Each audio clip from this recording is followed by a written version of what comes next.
The more that I think about and read Genesis chapter 33, the less I am impressed with Israel. Remember, as we saw last week, Jacob had been afraid and unable to sleep as he approached this meeting with his brother Esau.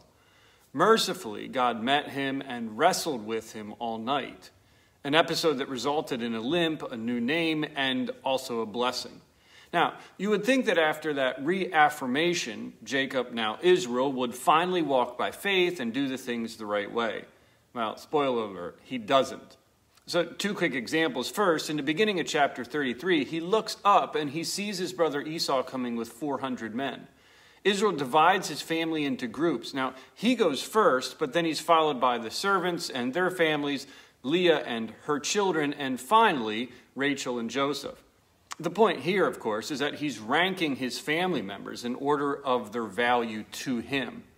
Now, thinking that if Esau would attack, that maybe his favorite family members would be spared. Secondly, having been favorably received by Esau, which is a whole nother story, Israel refuses to go with his brother and instead settles in Succoth and then in the city of Shechem. Now, keep in mind, Succoth is outside of the promised land, outside of the place that he was supposed to be, and Shechem, while it is in the land of Canaan, is nowhere near Bethel or his father's house. These wanderings must have taken several years and seems to be in direct contradiction to God's instructions to him, instructing him to return to his homeland. So, consider the results of these actions. It's no wonder that the older sons hated their younger brother Joseph. I mean, think about it. If your father had made it clear that he was willing to sacrifice you in deference to your younger sibling, how would you feel?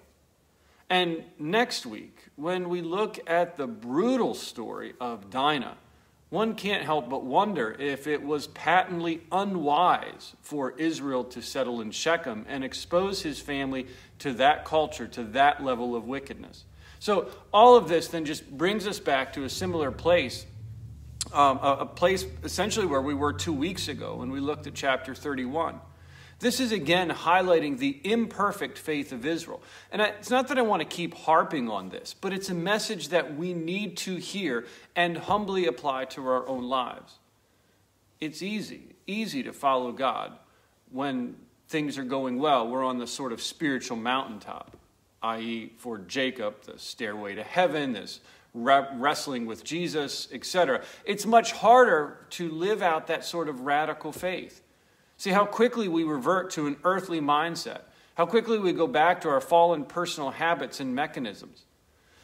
Last week, I had the privilege of leading a Bible study with a group of boys. One of the things that we talked about was the idea of abiding, or that is intentionally and consistently daily walking with Jesus. Life isn't lived on the mountaintops. It's lived in the valleys. It's lived in the struggles, the realities, the duties of real life. Thus, we need Jesus, not just, again, on the mountaintops or these moments of revelation and triumph, but we need him at all times. As Jesus reminds us in John's gospel, apart from me, you can do nothing. Surely, walking in faith instead of fear is part of that nothing. So may we learn from Israel. May we strive to walk daily by faith.